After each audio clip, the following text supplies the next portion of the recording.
প্রিয় শিক্ষার্থী, তোমরা সবাই কেমন আছো? আশা করছি সবাই ভালো আছো এবং সুস্থ আছো। তো আজকে আমি আবার একটা পাঠ নিয়ে তোমাদের সামনে হাজির হয়েছি। তো চলো আমরা সবাই সেটা মনোযোগ সহকারে দেখি এবং খাতা কলম পেন্সিল নিয়ে বসে যাই। আজকের ক্লাসে তোমাদের সবাইকে স্বাগতম।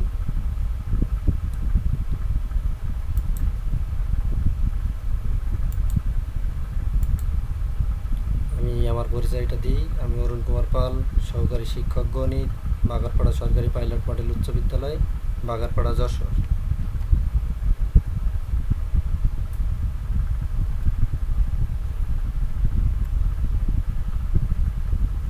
পাঠ পরিচিতিটা আজকে একটু লক্ষ্য করি।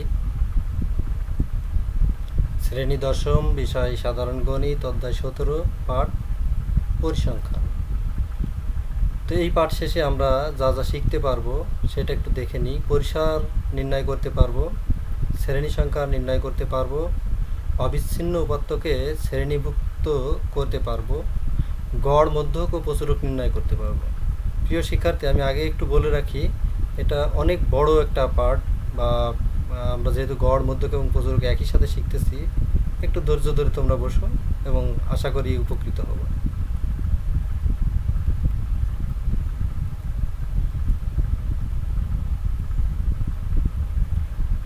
ফার্স্ট তোমাদের একটু পূর্ব জ্ঞান যাচাই করি।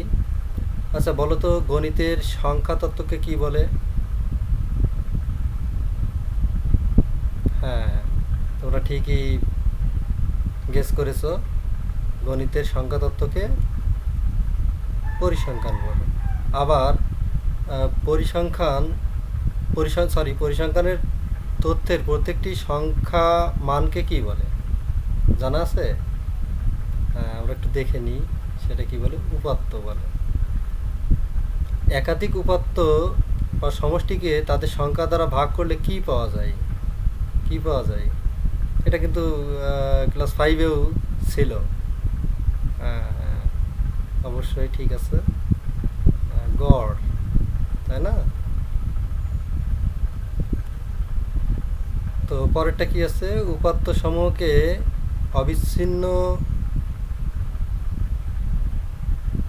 আয়ত দ্বারা প্রকাশ করলে যে লেখচিত্র পাওয়া যায় তাকে কি বলে? আয়তলেখ। ভেরি গুড, ঠিকই আছে। তো আমরা ওইগুলো একই একটা স্ক্রিনে দেখে নিই। পরিসংখ্যান, সংখ্যাভিত্তিক কোনো তথ্য গঠন হচ্ছে পরিসংখ্যান। তথ্য বা গঠন হচ্ছে পরিসংখ্যান। তথ্য বা গঠন নির্দেশক সংখ্যাগুলো হচ্ছে পরিসংখ্যানের উপাত্ত।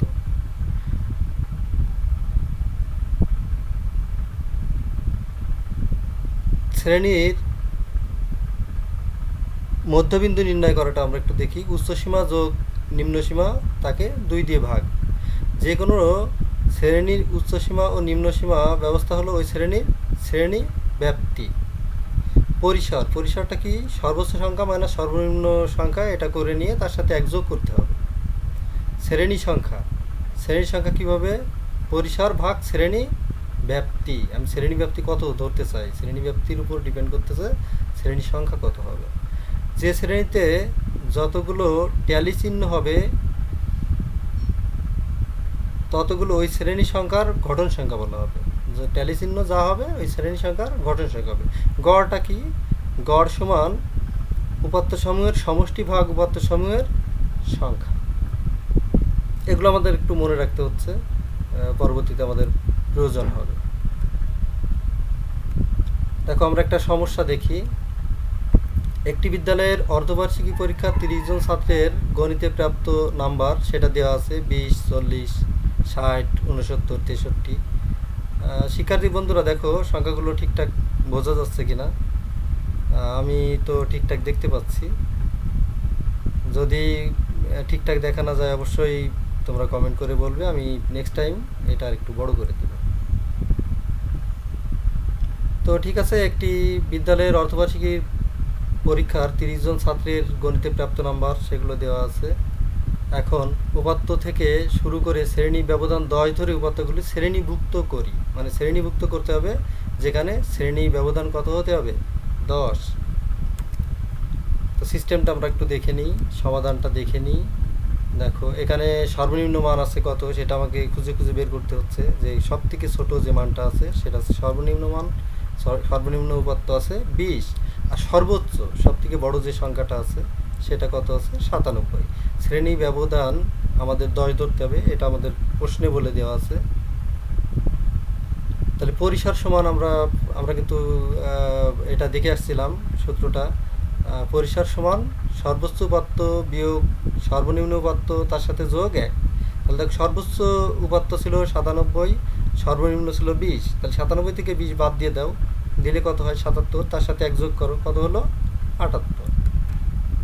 এখন শ্রেণী সংখ্যা সমান পরিসর ভাগ শ্রেণী ব্যবধান, এটাও আমরা শিখে আসছি বা দেখে আসছি, প্রথমে এই সূত্রগুলো আমরা আলোচনা করছি একটু। তো পরিসর কত হলো 78, তাকে ভাগ করতে হবে কত দিয়ে 10 দিয়ে, 10 দিয়ে ভাগ করলে কত হলো 7.8, অর্থাৎ 7.8।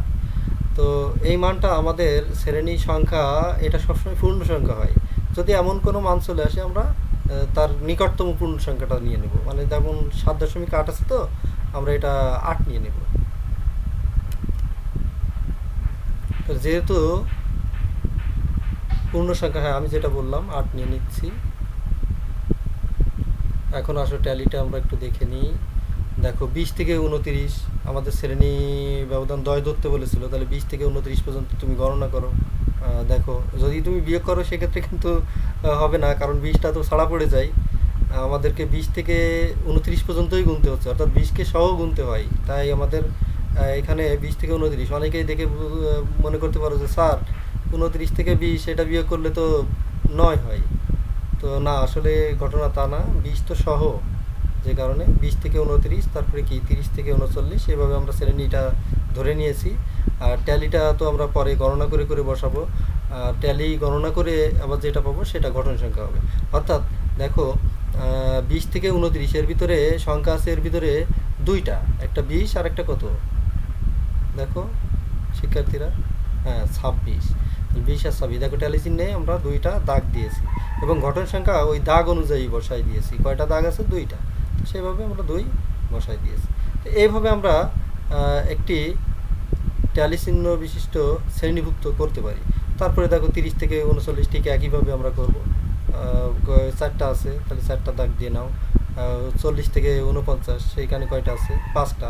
তবে একটা শিক্ষার্থী বন্ধুরা একটা কথা বলে রাখি, যখন 5 হয়ে যাবে ট্যালি আমরা সাধারণত দাগ দিব 4টা, 5 হয়ে যাওয়ার সাথে সাথে আমরা কোনাকুনি একটা দাগ দিব, জাস্ট লাইক দিস, এইখান থেকে এই দিকে, এইখান থেকে এই দিকে। দেখো এখানে 4টা হয়ে গেছিলো এর আগেই, আমি ওইটা বোঝানোর জন্যই কিন্তু এই দুইটা একটু সাদা করে রাখছি। তো তোমরা এইভাবেই করবে। তো আমাদের এইটাই হচ্ছে শ্রেণীভুক্ত করা। তো সংক্ষিপ্ত পদ্ধতিতে গড় নির্ণয়ের ক্ষেত্রে আমাদের সূত্রের মাধ্যমেই করব। সংক্ষিপ্ত পদ্ধতিতে গড় নির্ণয় সেটা আমরা একটু দেখি। দেখো শ্রেণী আছে কত 20 থেকে 29, ঘটন সংখ্যা এটা আমরা ওইখান থেকেই নিয়ে আসলাম, তাহলে টোটালি ঘটন সংখ্যাটা আমরা যোগ করলাম, কত হলো 30। তো 30 জন আমাদের কিন্তু কোশ্চেনেই ছিল 30 জন শিক্ষার্থীর গণিতে প্রাপ্ত নাম্বার ছিল।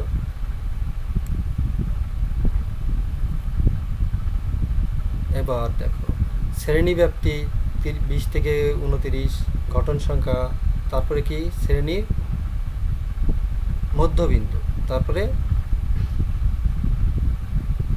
ধাপ বিচ্যুতি, তারপরে ঘটন সংখ্যা গুণ শ্রেণী বিচ্যুতি, যা হয় সেটা গুণ করে করে বসাই দেবো। ওকে, তাহলে আমরা কি করি, ঘটন সংখ্যাটাও আমরা তো ট্যালি থেকেই পাচ্ছি, শ্রেণী ব্যাপ্তিটাও আমরা ওইখানেই পাচ্ছি। এখন শ্রেণী মধ্যবিন্দু যে এই ছকটায় এই ছকটায় নতুন আছে কি শ্রেণী মধ্যবিন্দু। তা শ্রেণী মধ্যবিন্দু বের করার নিয়মটা তোমরা অনেকেই জানো, তারপরেও আমি আরেকবার রিপিট করি। দেখো 20 শ্রেণীর নিম্নসীমা এবং উচ্চসীমা দুইটা যোগ করবো, করে 2 দিয়ে ভাগ দেবো, যা হয় তাই।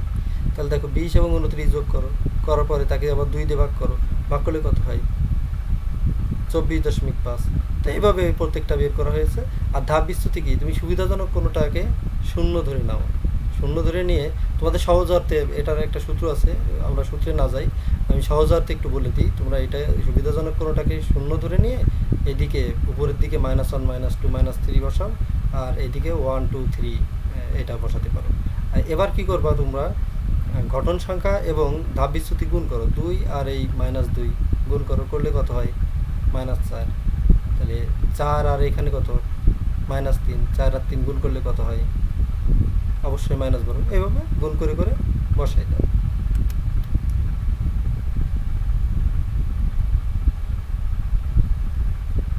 তো দেখো, মনে করি গড়টি 30 থেকে 69 শ্রেণীতে রয়েছে, শ্রেণীর মধ্যবিন্দু সেটা কত 64.5। তাহলে অনুমিত গড়, যেটা আমরা আনুমানিক গড় বলি, আনুমানিক গড় একটা ধরে নিই 64.5, ওইটাকে আমরা 64.5টাকেই আনুমানিক গড় ধরতে।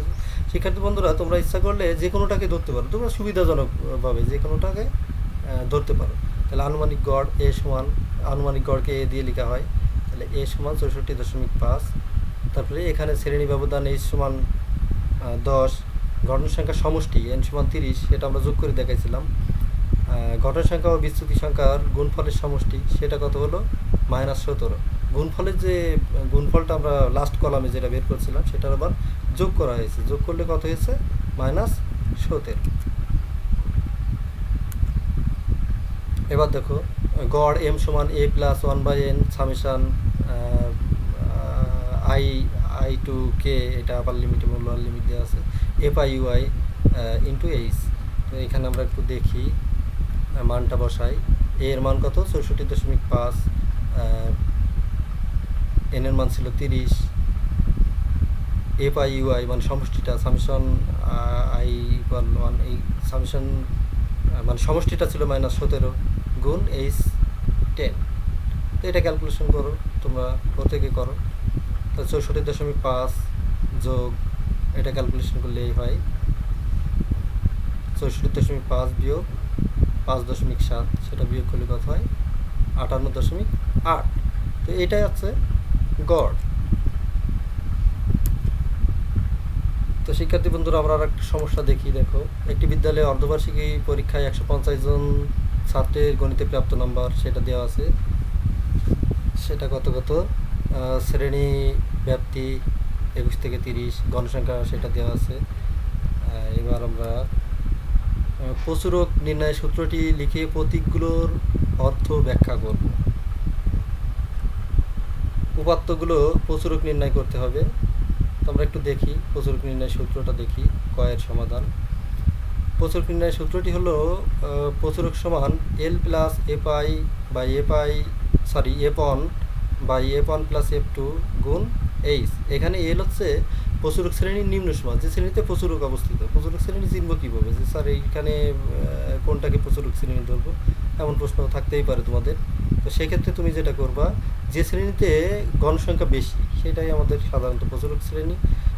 f1 প্রচুরক শ্রেণীর গণসংখ্যা মাইনাস তার পূর্ববর্তী শ্রেণীর গণসংখ্যা, আর f2 প্রচুরক শ্রেণীর গণসংখ্যা মাইনাস তার পরবর্তী শ্রেণীর গণসংখ্যা। এই হচ্ছে শ্রেণী ব্যাপ্তি। তাহলে প্রচুরকটা নির্ণয় করে ফেলি। আমাদের ট্যালি, এখানে দেখো সবচেয়ে বেশি ঘটন সংখ্যা আছে কত, কোনটাই, এই যে এই সারিতে দেখবা এইখানে কত আছে, এটা কিন্তু মোট, এটা আবার না। 43, তারপরে কত 35, তাহলে 35 দেখো এই সারিতে, এইখানে 41 থেকে 50, এর ভিতরে ঘটন সংখ্যা বেশি। তো প্রচুরক শ্রেণী হলো কোনটা, 41 থেকে 50। তো এখানে প্রচুরক শ্রেণীর নিম্ন সীমা এল সমান কত, এল সমান 41। প্রচুরক শ্রেণী ও তার পূর্ববর্তী শ্রেণীর ঘটন সংখ্যার পার্থক্য f1 সমান কত, দেখো প্রচুরক শ্রেণী কত 43 বিয়োগ 17 কত 26। এবার প্রচুরক শ্রেণী ও তার পরবর্তী শ্রেণী 43 বিয়োগ 35 সেটা কত 8। তাহলে f1 f2 পেয়ে গেলাম। শ্রেণী ব্যাপ্তি h সমান 10 সেটাও আমরা জানি, ওই যে 21 থেকে 30 পর্যন্ত। এবার আমরা সূত্রে বসাই দিই প্রচুরক নির্ণয়ের। দেখো প্রচুরক সমান, তাহলে এল সমান 41, F1 26 আর F2 ছিল 8 গুণ 10। এটা ক্যালকুলেশন করি, দেখো যোগ করি 26 আর 8 34, তারপরে 41 যোগ 260 ভাগ 34, তাহলে এটাকে আবার ভাগ করলে কত আছে 7.64705। এগুলো তোমরা ক্যালকুলেটর ব্যবহার করবা। তো এটার সাথে 41 যোগ করে দাও, করে দিলে কত হলো 48.6470। তো এইটা হচ্ছে আমাদের প্রচুরক। তাহলে আমরা মানটা বসাই দিই 48.65 প্রায়। ক্রমযোজিত গণসংখ্যা সারণী তৈরি সেটা কিভাবে করতে হয় সেটা একটু দেখে নিই। ক্রমযোজিত মানে কি, গণসংখ্যাটা ক্রমান্বয়ে যোগ হতে হতে যাবে। যে 2 আছে, তাহলে 2 এর সাথে এই পরেরটা যোগ করো, করলে কত হয় 2 যোগ 2 4, তাহলে ওই 4 এর সাথে আবার 5 যোগ হবে, কত হলো 9, আবার ওই 9 এর সাথে 3 যোগ 12। এভাবে আমরা ক্রমযোজিত গণসংখ্যাটা বের করে নিই।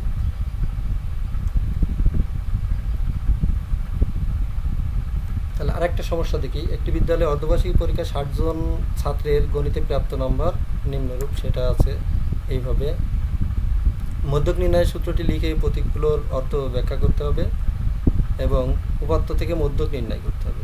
এটা আমরা একটু দেখে নিই। ক নম্বর প্রশ্নের উত্তর দেখি। মধ্যক নির্ণয় সূত্রটি হলো নিম্নরূপ, মধ্যক সমান L plus n/2 minus FC গুণ H/FM। তো এখানে FC, FM, N এগুলো কি সেগুলো আমরা কোনটা কি সেটা একটু দেখে নিই। যেখানে L সমান মধ্যক শ্রেণীর নিম্নসীমা, N সমান ঘটন সংখ্যার সমষ্টি, FC মধ্যক শ্রেণীর পূর্ববর্তী শ্রেণীর যোজিত ঘটন সংখ্যা। আমি দেখাবো, এটা অনেকের কাছে হয়তো ক্লিয়ার হচ্ছে না। H সমান শ্রেণী ব্যাপ্তি, FM সমান মধ্যক শ্রেণীর ঘটন সংখ্যা। যে শ্রেণীতে মধ্যক অবস্থিত সেই শ্রেণীর ঘটন সংখ্যাটা কত সেটা আমাদেরকে FM বলতে হবে। তাহলে মধ্যক নির্ণয় আমরা একটু দেখি।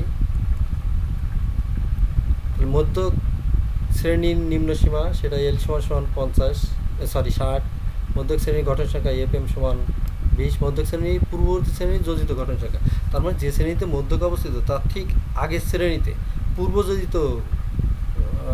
পূর্ববর্তী শ্রেণীর যোজিত ঘটন সংখ্যা, মানে ওই যে আমরা যেটা যোগ করে করে যেটা পেয়েছি যোজিত ঘটন সংখ্যা যেটা আছে FC সমান 22, শ্রেণী ব্যাপ্তি H সমান 5। আমরা মানগুলো বসাই দিই, মানগুলো বসাই ক্যালকুলেশন করি, প্রত্যেকে করি ক্যালকুলেশন। দেখো আমাদের কত আসে 60 যোগ 2 সমান 65। এভাবে কিন্তু আমরা মধ্যক নির্ণয় করতে পারবো। তো আসলে আরেকটা সমস্যার সমাধান দেখি আমরা, তার আগে তোমাদের একটু মূল্যায়ন করে নিই। দেখো গড় নির্ণয় সূত্রটি কি সেটা তোমরা গড় কিন্তু প্রথমেই শিখাইছি। তো বিচ্যুতি নির্ণয় সূত্রটি কি সেটা লিখো, আর শ্রেণী সংখ্যা নির্ণয় সূত্রটি, এগুলোকে কিন্তু আমি ফার্স্ট টাইমেই দেখিয়েছি। কোনো স্কোরগুচ্ছ সর্বনিম্ন উপাত্ত 40, সর্বোচ্চ উপাত্ত 80, স্কোরগুচ্ছ উপাত্তের ব্যবধান কত সেটা বের করতে হচ্ছে। তো দেখো গড় নির্ণয় সূত্র M সমান A প্লাস HU। 2 নম্বর কি বিচ্যুতি নির্ণয় সূত্র,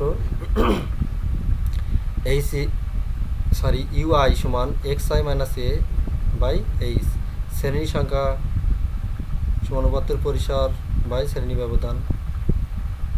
4 নম্বরটা একটু করো, সর্বনিম্ন উপাত্ত হচ্ছে 40 আর সর্বোচ্চ, আমাদের স্কোরগুচ্ছের উপাত্ত ব্যবধান নির্ণয়ের সূত্রটা ছিল সর্বোচ্চ মাইনাস সর্বনিম্ন যোগ 1। তো সেইভাবে দেখো 80 থেকে 40 বাদ দিলে 40 থেকে তার সাথে যোগ 1 করলে 41 হয়।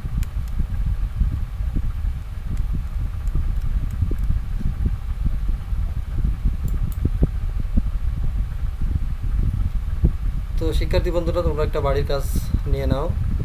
শ্রেণী ব্যাপ্তি দেওয়া আছে 31 থেকে 40, তারপরে 41 থেকে 50, 51 থেকে 60, এইভাবে গণ সংখ্যা 6, 8, 10, 12, 5, 7, 2। তো উপাত্তর সারণীটি লক্ষ্য করো এবং প্রদত্ত প্রশ্নের উত্তর দাও। শ্রেণী ব্যাপ্তিগুলোর মধ্যবিন্দু নির্ণয় করো, পদার্থ উপাত্তের গড় নির্ণয় করো, পদার্থ উপাত্তের মধ্যক অঙ্কন করো। এটা তোমাদের বাড়ির কাজ, বাড়ির থেকে চেষ্টা করবে।